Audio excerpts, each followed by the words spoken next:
Good morning, everybody. We'll call this meeting to order. Welcome to the Agricultural Preserve Advisory Committee meeting. Today is April 11th, and it is 9 o'clock.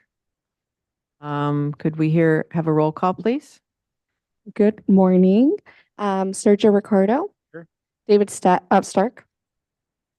Stephanie Stark here. Stephanie Stark. David Lackey. Royce Larson. Here. Alex. Here. And then Royce Larson is attending remotely. Just wanted to make that announcement. Okay, very good. I wanted to see if there's anyone here from the public who'd like to speak on an item that's not listed on the agenda.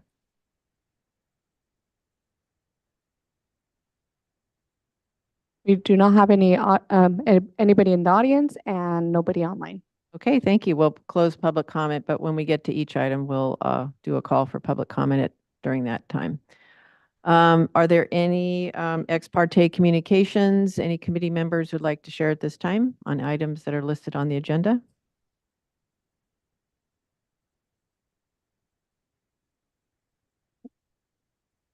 Hearing none. Let's go to the minutes. So we're going to consider the minutes from the March 14th, 2024 meeting. I think we also, do we have Matt Mayton on? I think he was trying to join. He's my alternate and he was here last month.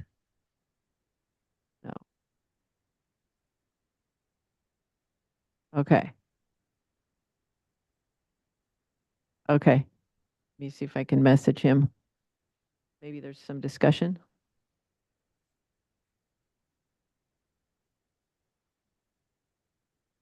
I don't have any edits.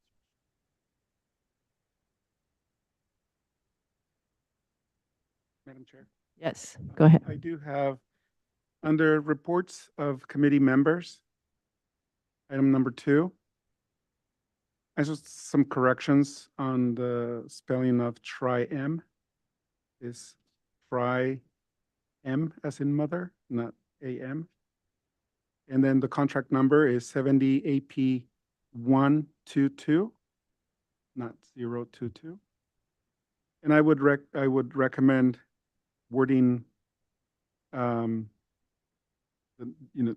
item as non-renewal was re-recorded, period, corrected effective date. Thank you. Any other comments on the minutes? Madam Chair, I was absent on the first 2 items of the last month's meeting. So I guess it's a question for the council. Can I vote on the minutes or should I abstain on those 2 items? You can abstain for those 2 items. Just vote to approve the minutes that you were here for. So I messaged Matt Mayton, but maybe you guys, we have a forum regardless. I'd make a motion that we approve the meeting minutes for March 14th as amended. Second? And then we'll do a roll call. So Sergio Ricardo. Aye. Stephanie Stark. Abstain? David Lackey. Royce Larson. Aye. And then Alex. Abstain on the first 2 items of the minutes, and then I vote aye for the approval of the minutes. So for this one, vote carries 4-0. Okay, very good. Thank you. Okay, that takes us to agenda management. See, just a couple comments on the new items. I just wanted to, for clarity, for continued, it lists 1 and 2, but under new items, usually we just keep them going. So it's 3, 4, 5. So I reordered them in new items number 4 or 3 through 9. And speaking of 9, I think that's more of a discussion item than really a new item, it appears. Any discussion about those suggested changes from members, committee members? Okay. All right. So let's see, with that, anyone else would like to, members or representatives from any items, would somebody like to continue an item to another meeting? And if so, just state your name and your reason for continuance. Okay. Let's go to the continued items. Item number 1, this is Ballard Ranch Winery.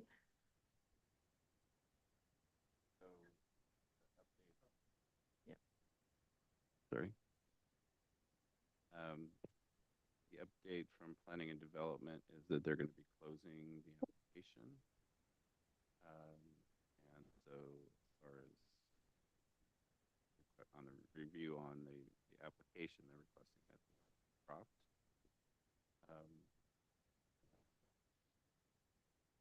Some discussion from other.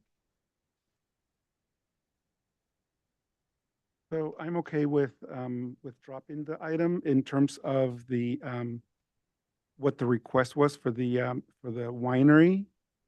I believe, in my opinion, that we should still look at the eligibility and see if they're consistent. For example, as far as the reporting, the annual reporting to the county hasn't been done, so they're inconsistent for that. Also, there is, when I was reviewing the item, there's evidence that there's a new vineyard that was planted. So because there's no reporting, the county doesn't have that information. So I don't know if, how much vineyard was planted exactly, and actually even if the primary use of the contract has shifted from equestrian to a vineyard now. And so for that reason, I'm thinking I would object to dropping the item in terms of the eligibility of the contract. So do you think the best pathway forward to address those items is to have a motion to request, well, to bifurcate, and then have a motion requesting the chair send a notice to appear? Correct. Yeah, that would be my. We also have Royce raising his hand in the chat as well. I have a comment, David. I'm unable to hear you, and I don't know. I can hear Stephanie and Ricardo very well, but Can you hear me now, Royce? yes, much Okay, better. Thank I'll you. try to be closer. I was probably far away from the mic.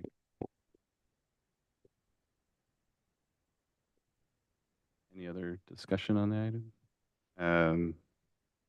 So I'd make a motion that we bifurcate the action.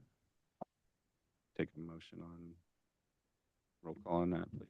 And then Sergio Ricardo, Aye. Stephanie Stark, Aye. David Lackey. Aye.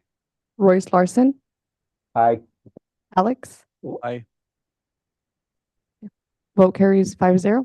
Okay, thank you. Oh, I'll second that if going back. Sorry. That's Stephanie Stark for the record, seconding. Chair, before I make the other motion, do we want to Oh, public comment? thank you. Is there anyone here today who'd like to speak on this item from the public? I don't see anybody here in person. Is there anyone online? If you're online and wish to speak on this item, please raise your hand. Not seeing a raised hand, so no public comment. Okay. Thank you. Close public comment. So I'll make a motion that the APAC drop from consideration review of the winery application, since planning and development will be closing this case. I guess I can add and request that the APAC chair send a notice to appear to the property owner to review ongoing eligibility. I second that motion. So Sergio Ricardo. Aye. Stephanie Stark, Aye. David Lackey. Aye. Royce Larson, Aye. Alex. Aye. And then vote carries 5-0. Okay, thank you.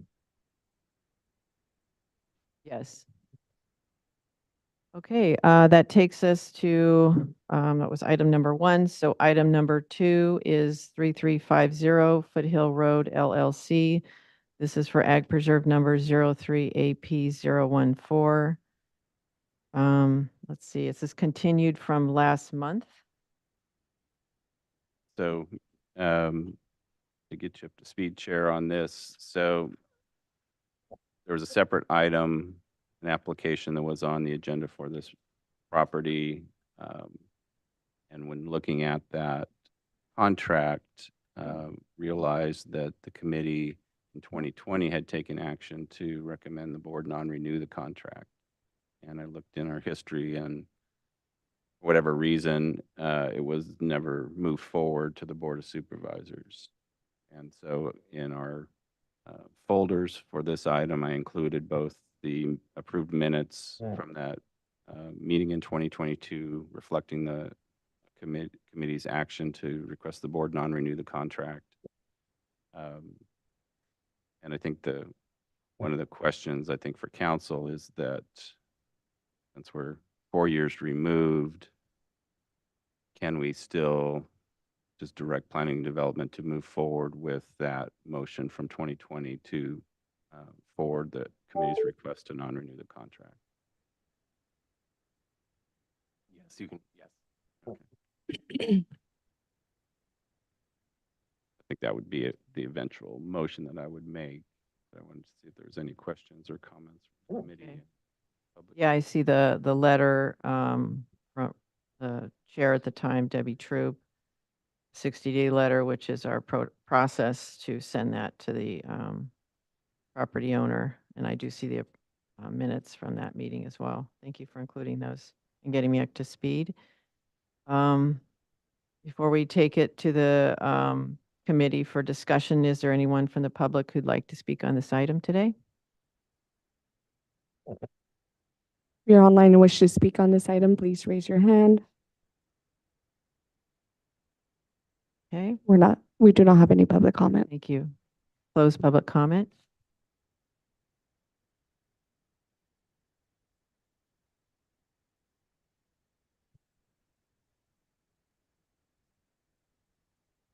Committee members, any discussion on this item?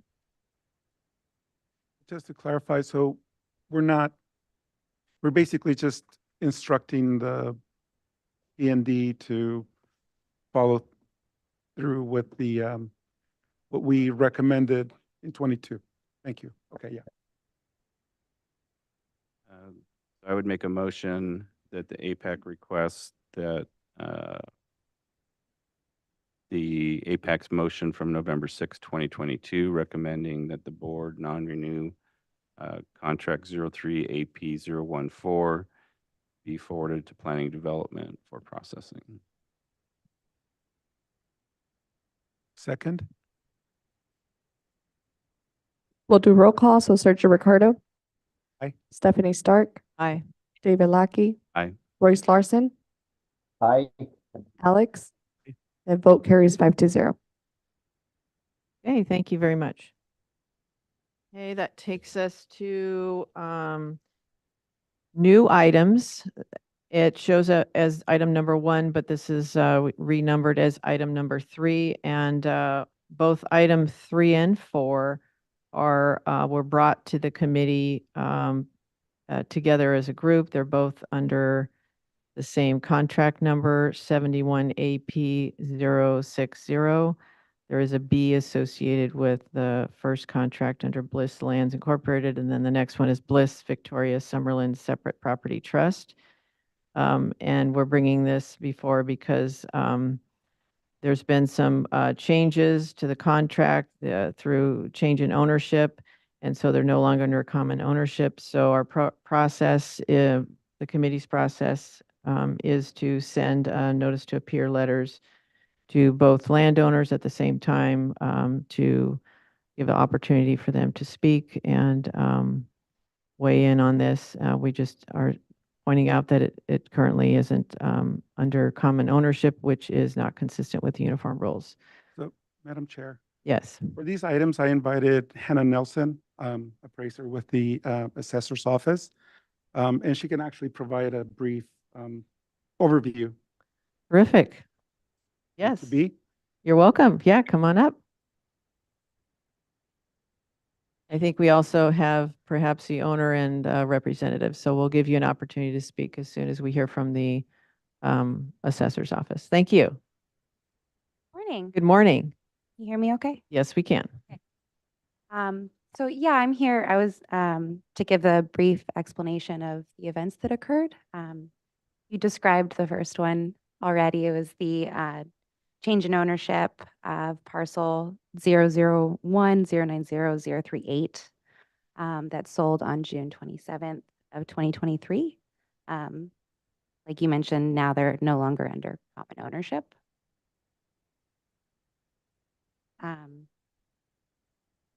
So that was the first item, but it was already explained. So, yeah. Basically, the original contract included 3 parcels. Actually, no, 2 It was, parcels. yeah, 2 parcels. And then because 001090038 sold to Victoria Bliss, the trust, they're now under separate ownership, and parcel 001090037 remains under Bliss Lands, Inc. Yes, thank you. And so for those reasons, we're sort of, although we are discussing, we'll take separate actions on 3 and 4, but we are talking about them together. Yes. Yep. Okay, thank you. Any other descriptions to add? Not unless you have any questions about it. Okay.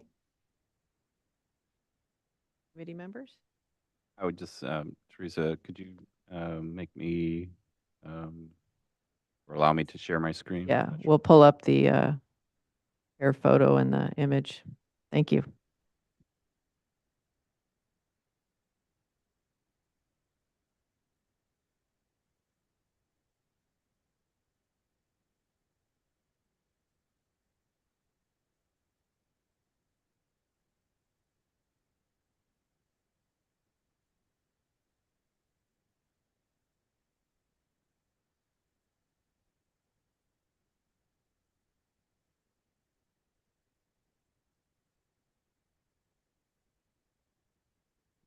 Okay, so the parcel in red that we're showing, is that the first parcel ending in, is that 037? Correct. Okay. And 038, is that the parcel to the south that you're just showing? So it's those 2 adjacent parcels together. And those are originally under one, they're under one contract. Okay, and they were sold, yes, they were sold individually. Okay. So, Madam Chair. Yes. Parcel 37 is almost 10 acres, 9.91 acres. Mm-hmm. Parcel 38 is 10.94 acres. It'll be up to the owners. But at this point, they're inconsistent with uniform rules because of the different ownership. So parcel 1 is 10 acres gross, so it contains amusement, looks like there's public road there, Casitas Bus Road, State Highway 192. Oh, thank you. Oh, so the gross is 10. On the original parcel map, it says 10 acres gross and 9.91 net. Okay. Thank you for that clarification. And Madam Chair, just one other consideration. So the original contract prior to the selling of the parcel 37 The total acreage was more than 20 acres, so they qualified under the prime agricultural rules. And now because of the sizes of the individual ownerships, Be super looking prime. at super prime. Yeah. rules. So that It's a good has the distinction. implications, right, for Yes. our discussion. Different standards that need to be met to qualify under super prime. Thank you for that clarification. Okay. Good morning. I see we have representatives. Is it for the first item here or the second item? Oh, we have someone coming to the podium. Good morning. I should know that. I'm Michael Cooney. I am here representing the owners of both parcels who have received the letters and acknowledge receipt of those letters and are interested in attaining compliance of both parcels. I have with me this morning Mr. Tim Bliss, who is representing his daughter's interest in parcel 038. And he is also representing his sister, who is the owner of the corporation for parcel 037. And he has historical knowledge that I'm sure the committee at some point would appreciate. But if I understand the procedure, what we are requesting is a subsequent hearing to have the opportunity to show the, or at least allege that both parcels comply with the uniform rules.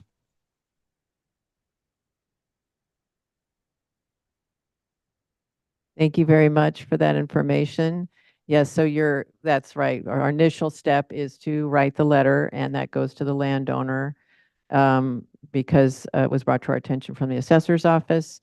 So this is a first opportunity to hear what the interest is in terms of the owners and to clarify any questions you might have. And since you are interested, this would be a good opportunity to do that so that you understand, like as David had pointed out, not only were these this was a prime contract, but now each parcel would have to qualify individually as a super prime contract.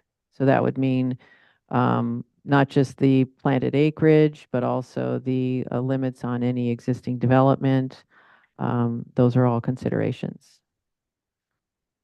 We understand the rules and how they interact with these Mhm. properties. And we believe that, at least on our initial studies, that both parcels will fit within the uniform rules. And I think in terms of your process, it would probably be helpful at some time for us to submit our position in writing and Yes. return at the committee's convenience. Yes. Were there any other questions? I was going to say that find out what would be, like how much time the applicant might need to show that, demonstrate that eligibility. So I was thinking we could either do a month or do 2 months. I have a conflict, a travel conflict myself for the June meeting. but, Okay. it depends on what day in June the meeting Yeah, is. they're always the second Thursday of the month. So the next, just for discussion, the next meeting would be May 9th. Yes. And we ask for the submittals to be provided to hearing support 2 weeks prior to the meeting. So that would mean that it's kind of a quick turnaround. So that would mean that you would need by the 25th. And that would, we'd be looking for things like exhibits showing planted acreage, where the existing development is for the, particularly like for the non-agricultural uses or dual uses and non-agriculture uses. Yep. That I am concerned about the timing to Okay. do a proper job of preparation. So we like to explore the next available Okay. date. June 12th would be the meeting after that.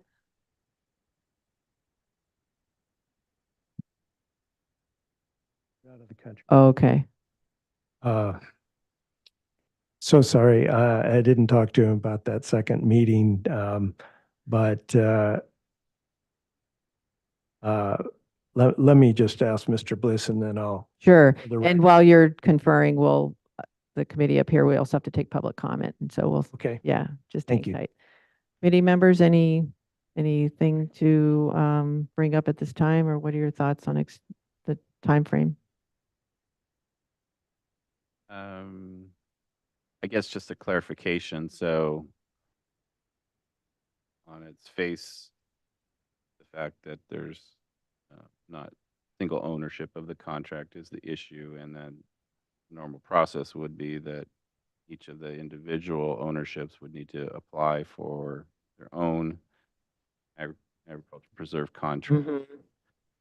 So that could move forward.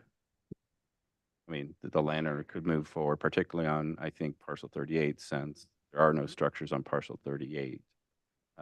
And just on looking at the aerial photo, it looks like it clearly meets the Yeah. ag production. So, I mean, that could be or it sounds like this continuance is to provide information prior to going through the process of applying for a contract. And certainly, I think we could accommodate the landowner, but I don't Yes. know that it's necessary. No, that's a good point. Thank you for clarifying that. So really, the next step would be to apply for replacement contracts or new contracts for each of the individual parcels. And so then once that goes through the planning department, then usually the planner schedules the meeting with the APAC. Usually it's within the first 30 days, or it depends. Yeah, I mean, if they have complete information, then Yeah. typically, depending on the timing, it's either Yeah. 1 month or 6 weeks, just depending Right. on the time, the next available agenda. So we were just kind of jumping the gun, but that's usually the process, yeah, is to file an application. Accommodate either Yeah, but if, approach from the. true, you could come back as, again, to just get clarification and specifics if you want to do it that way, or you could file a formal application and go through the normal procedures with planning department. I don't think it matters tremendous amount, whatever the committee would best use, Mhm. because we're talking about the same issues in either case. Yes, So we could apply and then obtain a date at that time when Mr. Bliss would be available. okay.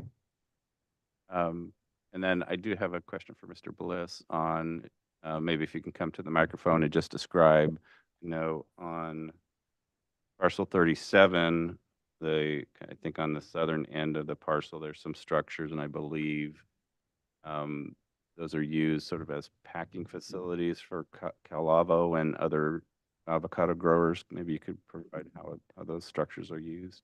Yeah, that's when we apply, that's really the only issue, is that one packing facility there, the one you've got the arrow on. And that facility for I think 45 or 50 years has been used as a packing facility for the neighboring growers. And when I say packing, it's really just aggregating and shipping out of there. So primarily it's smaller growers, and what they're able to do is pick 1 or 2 bins a day, or maybe 3, and then they bring them in, and then semi trucks come in the morning, and really usually 1 in the morning and 1 in the evening, which then take those down to the Calavo packing house. Before, my family ran it for many years, and you had all of the packing operations used at Mission and everybody. But when we quit running it, then Calavo runs it all themselves. There's about 80 to 90 farmers that use that facility, and Calavo estimated, I just called them, and they said 7 to 8 million pounds of avocados go through it.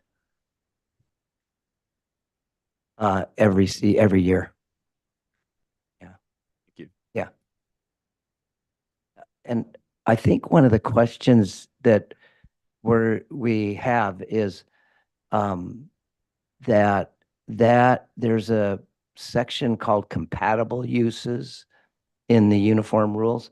And there were two things in reading through that were confusing to me. I don't know if these are things you can give us direction on or not, but one is that considered a compatible use? And two is that, does that compatible use have to stay within the 10,000 square feet? Because we could comply by taking that out.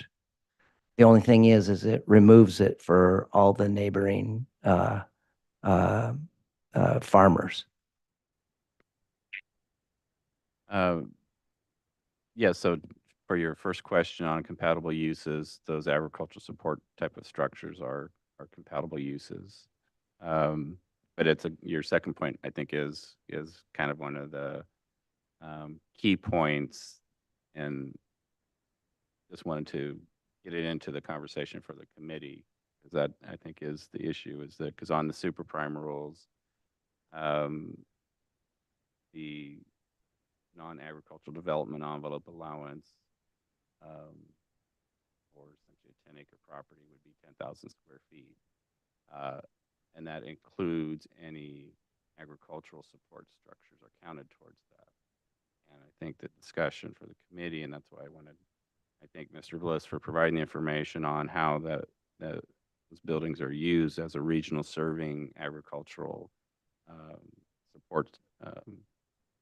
And I think obviously it has significant value to it, and it's not for direct personal use. And so I think that would probably be a consideration when the application does come in, that we would look at in determining what counts towards the 10,000 or not.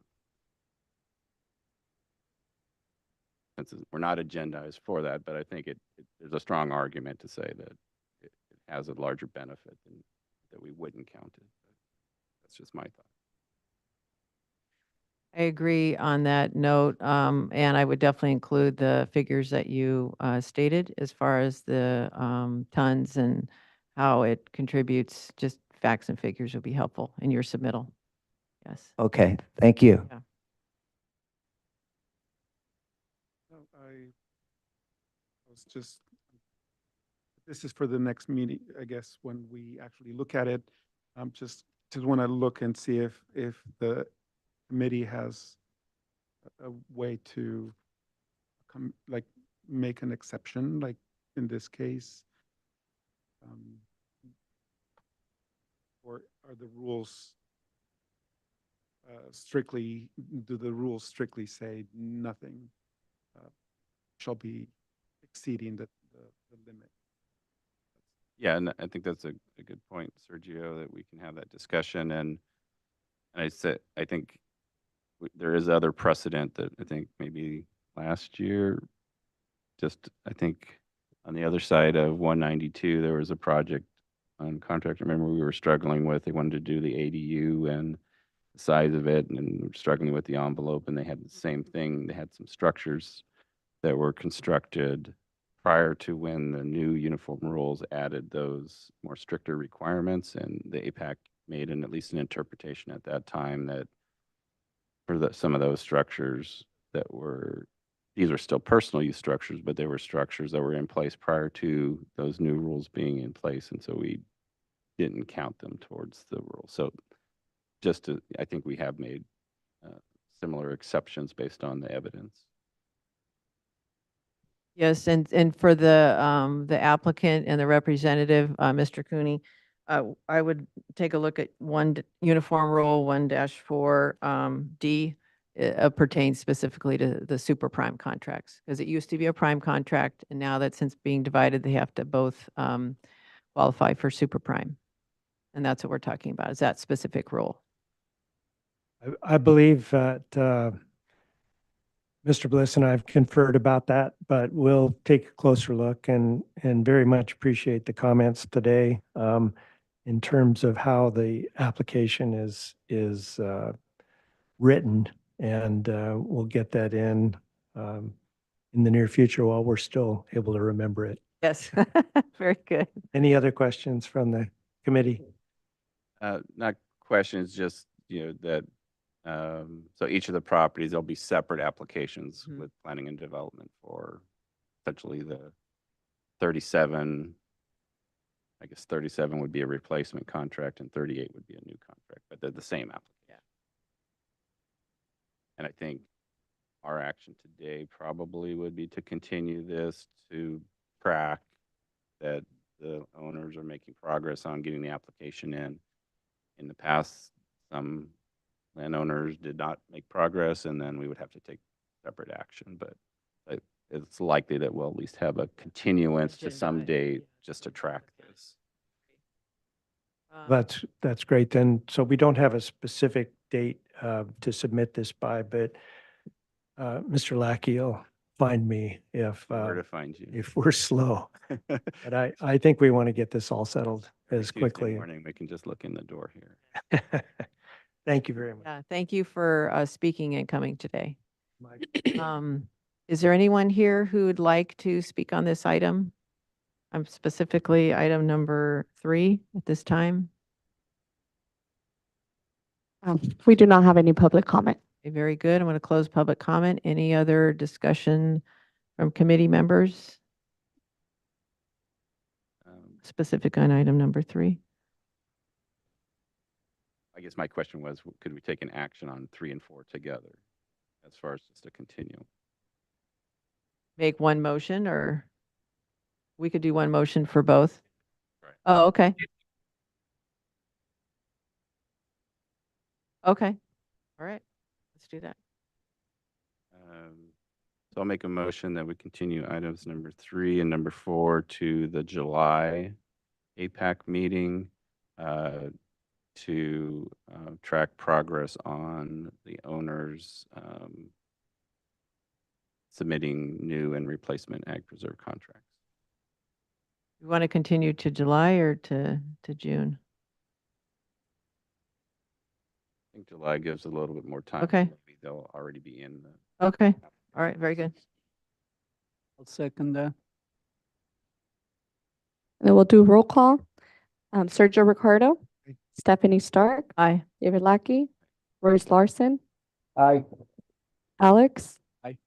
Vote carries 5-0 to continue the meeting. Very good. Thank you. All right. Thank you very much. Could we turn off that microphone? Thanks. All right. So that was item number 3 and item number 4. Okay. And July. Yes. Yes. Same as with items number 5 and 6. Hannah can provide a brief overview. Okay, very good. So let's introduce items number 5 and number 6 into the record. Again, these are renumbered. They show on the agenda as items number 3 and 4. The first one, 5, is for, and 6 are for 72, contract number 72 AP 145. And item number 5 is Pursoon Family Survivor Trust, Pursoon Margaret Gale. And item number 6 is TKS Ranch LLC. Those are both located in Carpinteria. And those are also came to us because they were at once one contract and there was a change in ownership. So now each of the parcels, see, there are a total of 3 parcels that pertain to this contract, and there was a change in ownership. And I'll go ahead and let the assessor's office provide an overview in a moment when she's ready. And while we're waiting, I wanted to see if there's anyone here from the public who'd like to speak on this item.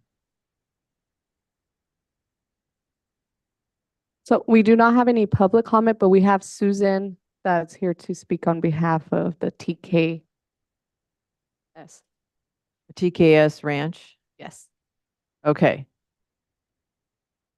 Madam Chair, I was going to mention that I did have a conversation of some time ago with Ms. Horton.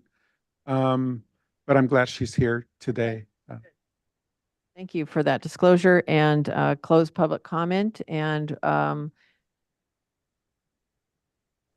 Anna, at the assessor's office, would you mind giving us an overview for the items number 5 and 6? Thank you.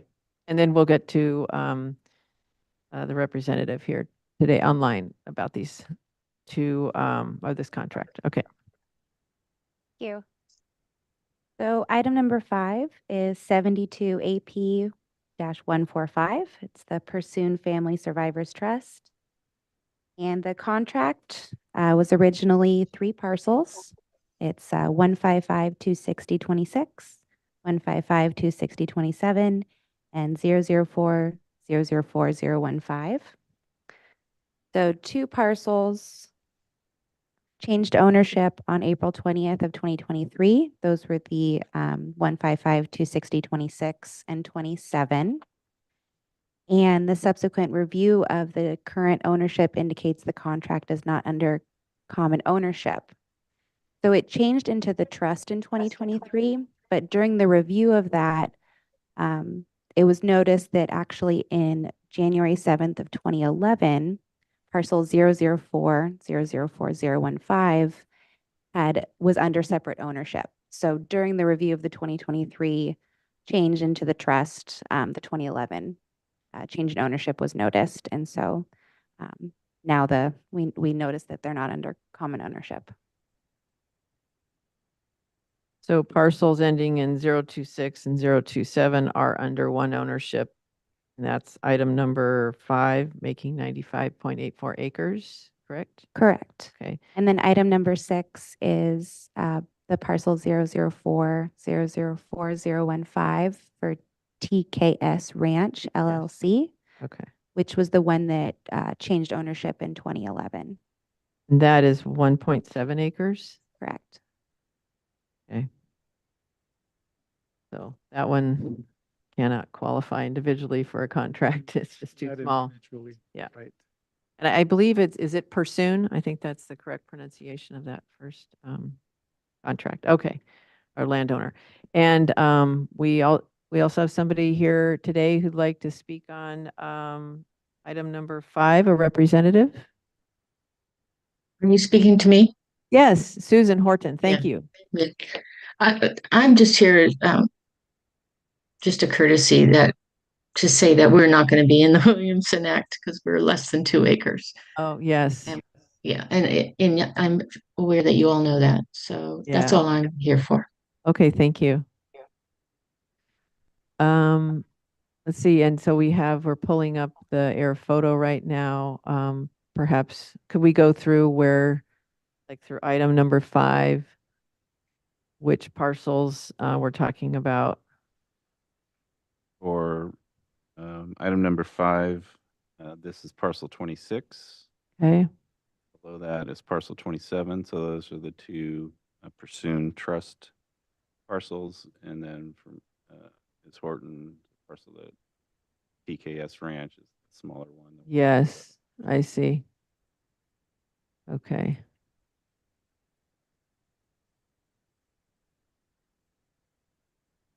And while we're just looking at them at the beginning, anybody here from the public who'd like to speak on this item?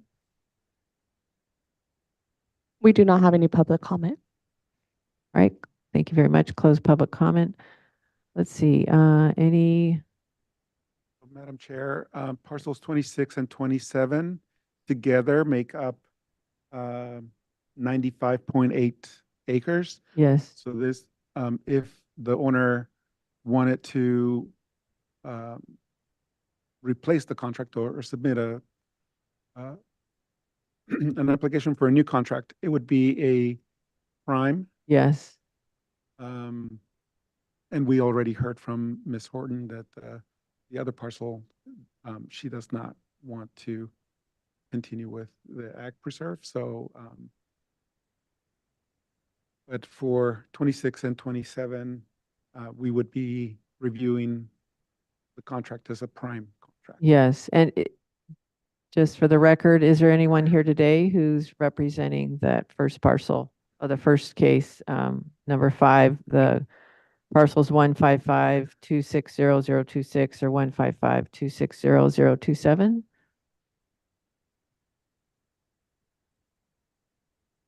Okay. It's just a question.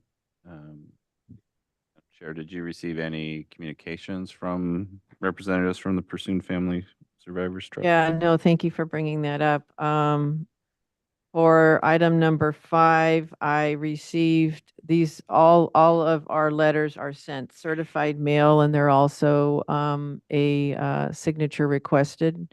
And I did get a signed card back from, looks like a Gail Pursoon, for the, that 2 parcels, 026, 027. So I did get back somebody from, it says Pursoon Family Survivor Trust.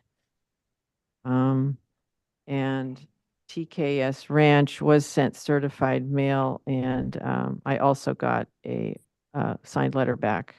I think that was from, perhaps from Susan Horton. Hard to tell. Yeah, so they were notified and they did receive it. Mhm.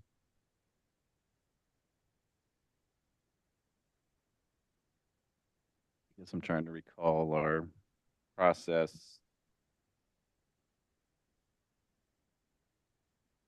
We have no indication from item number 5. I mean, we know that they signed it, received the notice. And the notice does state that today, we do specify that April 11th, it will be discussed, the property. I think the next step, and from what I remember with previous similar items like this, then we would make a motion to ask the chair to send a notice of potential non-compliance. Is that, or was this letter already? No. So it's a 2-step process. The letter we sent was a notice to appear letter, just Right. first step, letting them know we're going to be talking about the property, maintaining ongoing eligibility, what the issue is.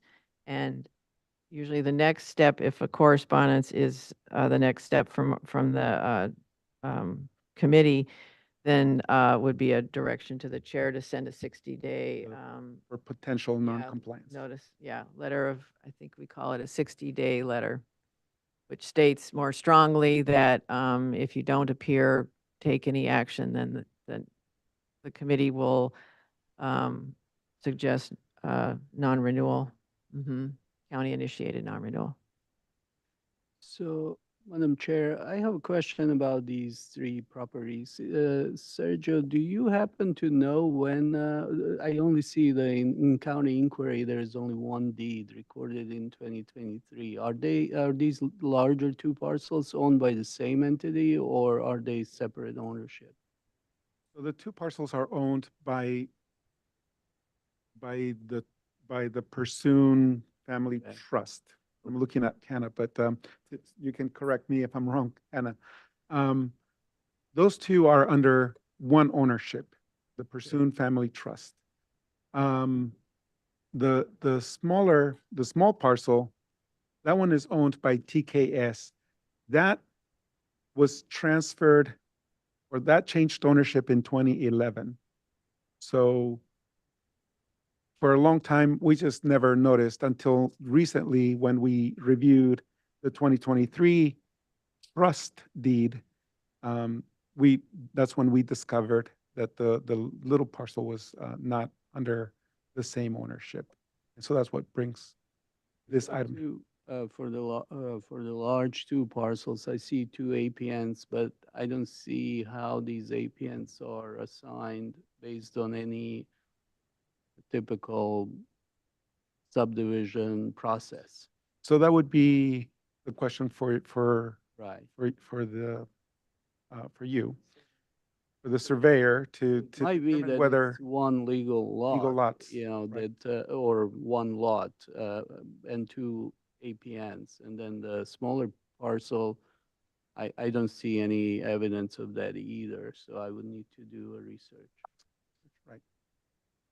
But that could affect perhaps could affect whether we need two separate contracts for the two APNs, or we could get away with one that would probably meet, you know,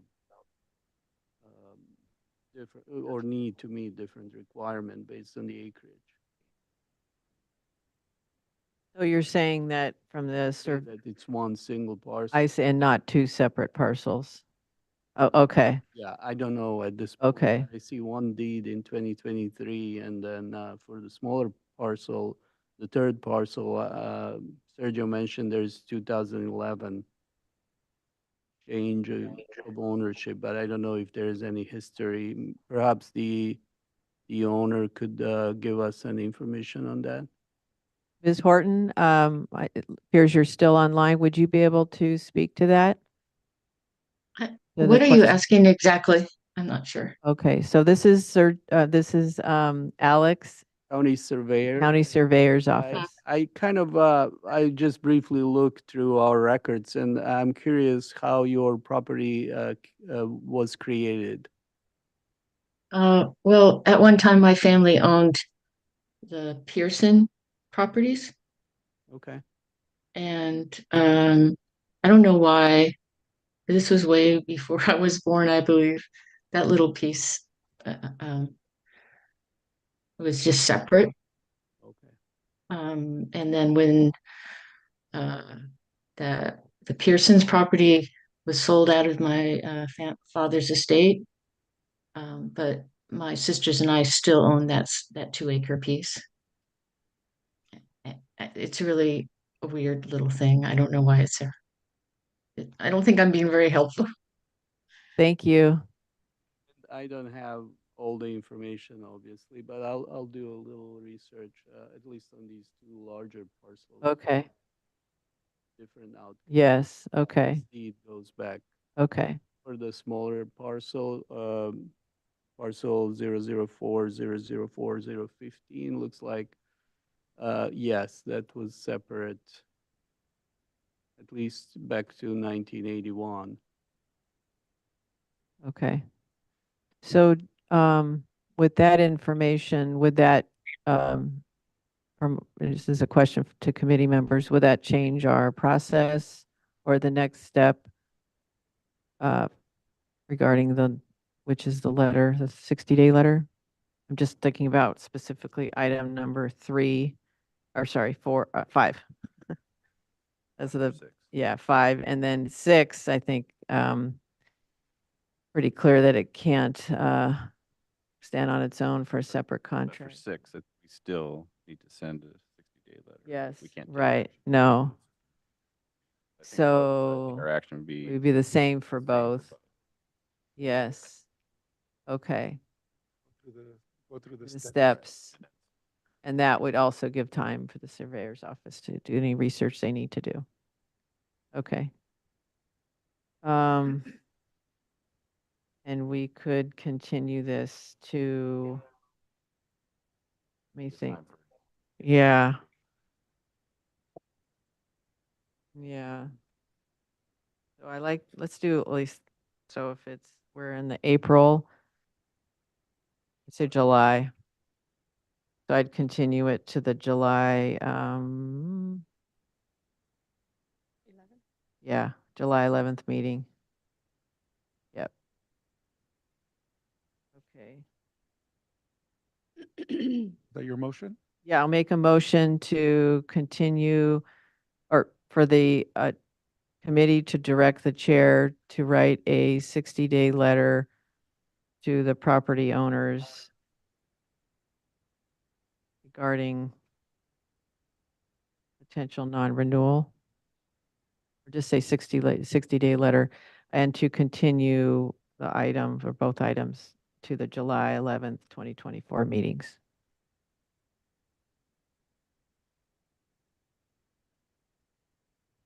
Sorry, David, you need to turn on your. Yes, a motion is for 5 and 6, correct. I'll second. And then we'll do a roll call. We have Sergio Ricardo. Aye. Stephanie Stark, Aye. David Lackey. Aye. Royce Larson, Aye. Alex? Aye. Then to be, vote carries 5-0 to continue the meeting to the July 11th meeting. To continue items 5 and 6. 5 and 6. July 11th meeting. Thank you. All right. And I already asked for public comment on both, correct? Okay, very good. Okay, then that takes us to items number 7 and 8, which are showing as 5 and 6 on the agenda. And these are both for 70 AP 062 are the contract numbers, and the landowner for 7 is Casmelia Land and Cattle Company. And item number 8 is for Chevron USA Incorporated. And again, we have Hannah here. Thank you, Hannah. We'll provide an overview of the case. Is there anyone present? I don't see anyone here in the person, but is there anyone online here representing either item number 7 or 8? Yes, we have Nick online. Uh, This is hand raised. Okay, welcome, Nick. Okay, and Hannah, why don't we hear from the assessor's office? Go ahead, Hannah. Thank you. So we have contract number 70-AP-062. So the contract originally included 4 parcels, 113-270-11, 113-270-13, 113-270-18, and 113-280-10.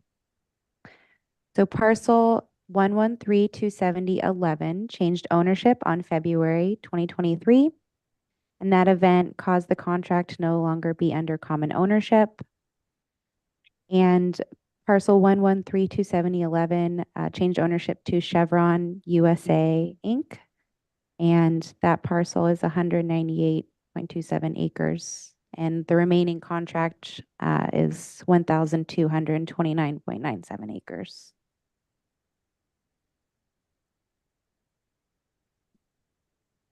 In a nutshell, we've got 4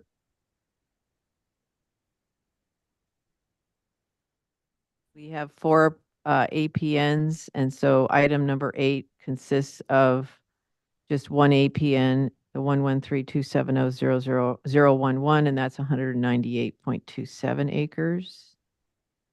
And then item up above, item number 7 has the other 3 ending in 013, 018, 010. And that's the 1,229 acres. So that could potentially qualify for non-prime for number 7. Same with number 8. Okay. Okay, thank you. And anyone want to speak on this item? I know we had a gentleman online. Would you like to add anything before the committee discusses? Yeah, this is Nick Tompkins. Nick. I thank you for allowing me to speak, and I can give you just a smidge of a background on this.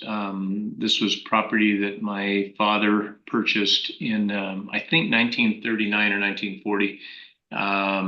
And the 5 LLCs that are the ownership, and this is not that sold the roughly 200 acres to Chevron, and are the remaining owners on the balance of the project are my 4 sisters. So it's kind of stayed in our family since whenever my father had purchased it. It's currently a cattle ranch. We are not the active operators of it. We lease it to Paul Righetti's family, who has the adjacent property as well, and they run cattle on it. The sale to Chevron was basically instigated because there was some remediation that was going on there, and they felt they could, I think, get it done a little bit less expensively and maybe to a different standard if they owned it. And they've been great, long-term, not really tenants, but occupants of that area on the property. And so that's what led to the sale. Otherwise, we would have just kept the whole thing. And that's the deal. We would love to remain within the Williamson Act. I did forward the copy of the rental leases with Righetti. It did reflect on their in rather crude fashion, just with a stamp on there. The rent was $15,000 a year for the entire place, and it was reduced by $2,000 to compensate for the change in ownership to Chevron for this, the loss of those 200 acres. Chevron, again, I can't speak for Chevron at all, but I know they are leasing that 200 acres to Rigetti as well, for the $2,000 that we credited off his lease. And I think that's it, unless you had some other questions at all or clarifications that was on there. Oh, and there was one thing I noticed that I left off. I kind of referred to it, but in addition to the, I think $13,000 a year we receive now, the net lease that we get from Rigetti, there is a lease to currently the County of San Luis Obispo for a emergency microwave system, basically to provide communications in the event of a, something bad happening. And that is being changed to the County of Santa Barbara. And the lease has not been signed, but I think it's going in front of the Board of Supervisors and will be occurring probably midsummer. So that's kind of the scope on the property. Mr. Tompkins, I've got a question. So on there, can you see the aerial photo that we have up? Right. Okay. So obviously that was one of the parcels under contract, but then I guess like this parcel here, that's like the driveway entrance, was that also On as well. Okay. Just wanted to clarify because yeah, my record still shows it as Casmalia, but I'm presuming that was part of the sale. It was. Okay. Thank you. You bet. Thank you, Mr. Tompkins. And David, could you just for the record show where those 3 parcels are for the Casmalia Land and Cattle Company? So this one that's highlighted is parcel 11. That's the one that was sold to Chevron. And then the 3 remaining parcels under the Casmalia ownership is parcel 18. Mm-hmm. Parcel 18, parcel 13, and parcel 10. Okay. And we do have the grazing and ag lease before us. Thank you for that. That confirms or documents your relationship with the Rigetti Cattle Company. Is there any like a secure water source on that property for the cattle grazing operation? Where's Yeah, I can provide. Yeah, there is. It's kind of crummy water because Casmalia has kind of a perched water table down there. If you go down about 3 feet as you get to the west side, which is the only place there's water. So the very western boundary near where the house is down there, right further to the left from where your cursor is. So if you cross over and keep going and then down right there. Yes. Okay. That's where the well is. We drank it as when we were little kids and nobody died, but it doesn't meet anybody's standards today. So the water that is being used right now for drinking water comes from Orchid, and it's piped in alongside right, and it goes to Casmalia. It serves Casmalia as well because they have the same issue in terms of water quality. So there is water for the house. The cattle, domestic, water, not domestic, but the cattle troughs are all fed with the water well that's located right down there by the house, which has just got, and I spent a lot of time in the farming business, but it's got about a TDS of about 3,000. So it's pretty crummy water. But there is cattle or water for the cattle. Okay. Correct. And you have cattle troughs on at least one of those parcels. All of them. Yeah, there's all multiple. of them. And I don't know how many, but there's probably 7, 8, 10 troughs out there. Okay. And Rigetti's property, is that to the north or? No, it's to the east. It would be, so it's kind of off the see. screen. So you'd have to slide a little bit east. Yeah. Okay. And let me see if I can figure out exactly. I think if you click just there, I think that's Rigetti right there. Okay. Figure out where, yeah, that is. And then they continue all the way over to, what is it, 135 that goes to Los Alamos? Yes. I believe that's there. So it's just kind of an extension of their existing ranch. I see. Okay. Thank you. You bet.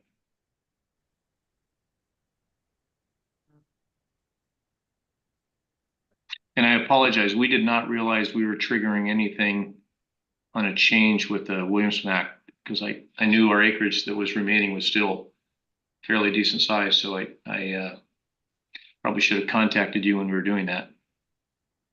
Well, thank you for coming today and providing us some background. We appreciate that. And it sounds like your intent is to stay in the program. So, I We don't hope know so. if, yeah, and I don't know if you're here for some of the earlier discussion, but, it would entail, filing an application for, I guess in this case, it would be a replacement contract. Yeah. Um, And yeah, you go through planning development, so it'll end up coming back to the committee once you file that application and it gets recorded to make sure. that's And to be that's- clear, it's we before we would have it go under a replacement contract, it has to maintain eligibility or meet that qualification, a standalone contract. And Okay. I don't see any issues, but we get more into the details is that once you file your application. And then I didn't know, our committee members have any questions or discussion on this? Yeah, and this is Sergio with the assessor's office. It is clear that Mr. Tompkins' properties are, he wants to replace the contract. But do you know, Mr. Tompkins, does Chevron want to continue under Ag Preserve? Do you know? I don't know. I'm happy to reach out to them though, and ask. I'm surprised they're not on here, but they probably have lots of things going on. But I could certainly find out and respond back to you. Yeah, and to that, and also that is the one landowner or letter, the notice to appear letter did go to the address that the assessors have on file. It was sent certified mail, but we did not receive a signed. So they could have either received it and refused to sign it, or they never received it at that email address or at that address, but it was mailed to a Bakersfield address. Okay. I will reach out to them and then I'll have them follow up to the same email address that I sent stuff to you, if that's okay. Yep, that's fine.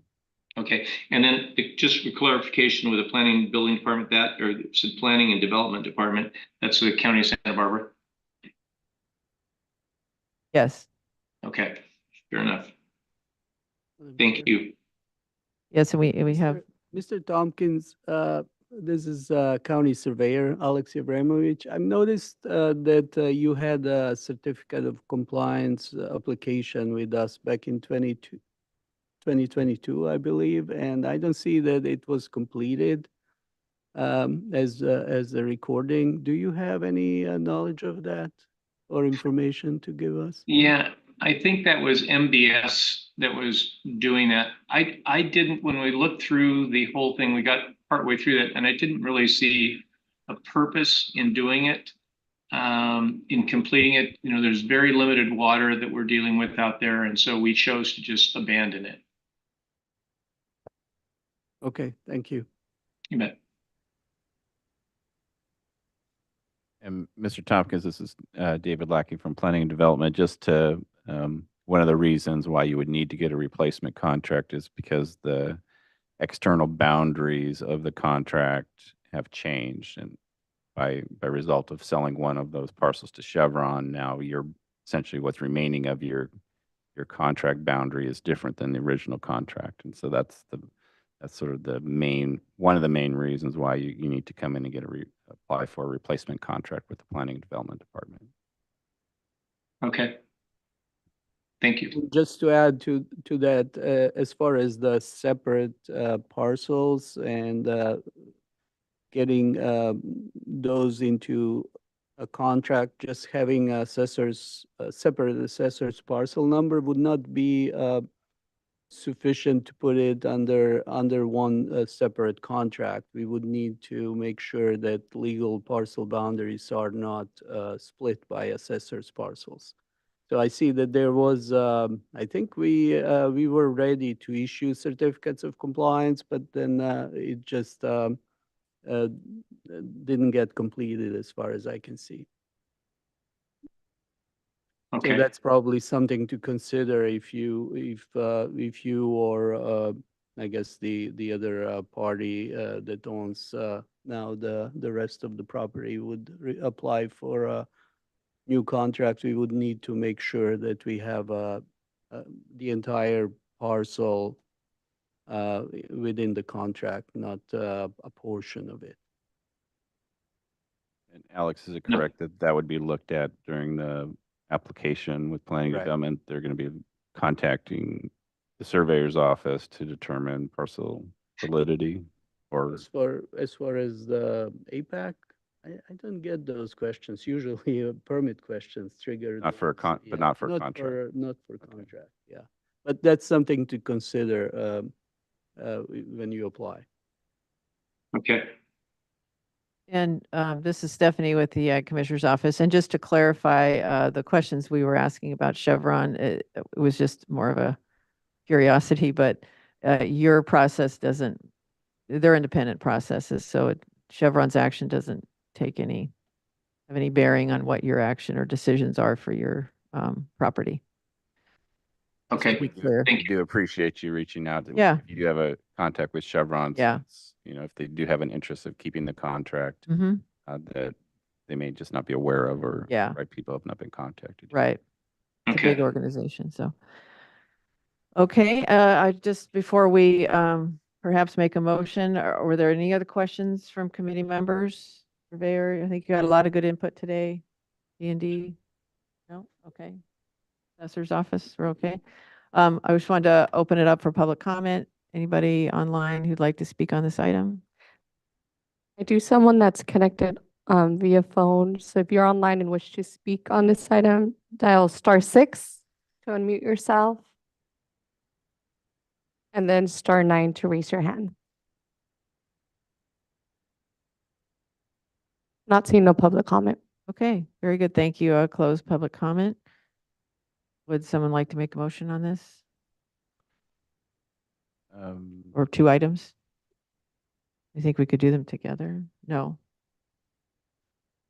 Yeah, continuance. I think it We'll continue. Yeah. So same as the other one. Mhm. Continuance to maybe July, give the applicant enough time to file the application. Mr. Tompkins, does that work for you? Give you enough time?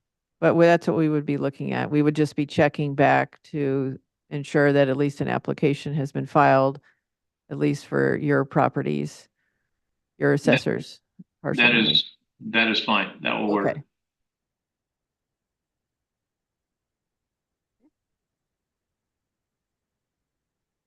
Well, I'll make a motion to continue item number 7 to the July APAC meeting, July 11th, is that? Okay. And is that for 7 and 8? Well, it's a good question. I don't know, since we don't have anybody from Chevron. Yeah, I guess we can include them to give them, because I don't know if should we send a 60-day notice to Chevron? We don't know if they received your first letter, so Well, but we sent it to the address that's the last known. the official address. right. Yes. And I mean, in my mind, we would just do the next So- step. Okay, so then just for 7, continuance just on item 7. A second. Okay. Sergio Ricardo. Aye. Stephanie Stark. Aye. David Lackey. Aye. Royce Larson. Aye. Alex. Aye. Vote carries 5-0 to continue item number 7 to the July 11th hearing. We could amend that motion just that to allow the applicant time to apply for a replacement contract. Okay.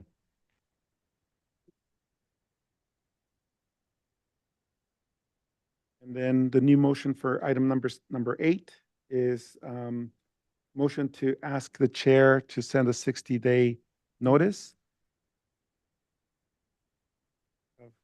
potential non-compliance. And I guess I'll arrange to have that at the ready for the July 11th meeting. And so Readj- yeah. continue the item to the July meeting, July 11th. Can I get a second? Second. Sergio Ricardo, Aye. Stephanie Stark, Aye. David Lackey. Aye. Royce Larson, Aye. Alex. Aye. Vote carries 5-0 to continue the item to July 11th. Hey. And send a note. And send the 60-day letter. Yeah. And send a 60-day note, letter. Okay, great. Thank you. Right. That, Thank you very much. Thank you very much for coming, Mr. Tompkins. Appreciate You that. bet.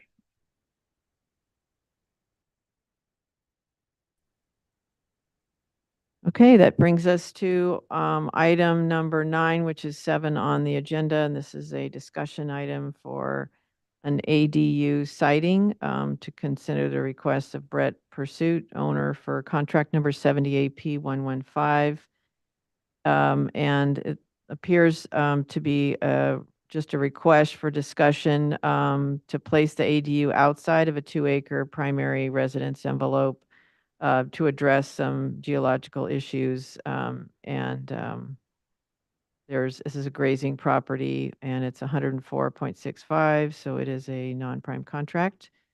And perhaps is Mr. Sam Broderson, the planner? Are you with us today? Online, perhaps? I was informed that Sam is not the planner for this item. Oh, okay. He was the one that had sent me the request to add the Okay. item, so So maybe there's no planner. there's no planner assigned to it. Is the owner here or representative for the property? Maybe that was the person on the phone? They could have been, but they are not on They're anymore. not on. Is there anyone here today? Mm-mm. Okay. If there's nobody here today for this item, I propose that we drop it from the agenda. Second. Okay. Roll call, please. Oh, do I have to take public comment? Oh, anyone here, public comment on this item? We do not have any public comment. Close public comment. Roll call, please. Sergio Ricardo, Stephanie Stark, Aye. David Lackey. Aye. Royce Larson, Aye. Alex. Aye. Vote carries 5-0 to drop the item from the Okay. agenda. Thank you very much.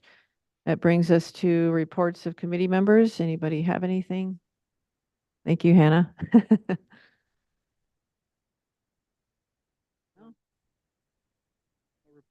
Okay. Nothing? Okay, I vote that we end the meeting. Adjourn. Oh my gosh. Shut her down, yeah. Okay, and the Sounds time good. is, I have 10:20. Okay, all right, thank you. Thank you. Thanks. Thank you, Royce. Well wishes to You your wife. Well, Bye-bye. he's having a rough time. Thank you. Okay, thank you.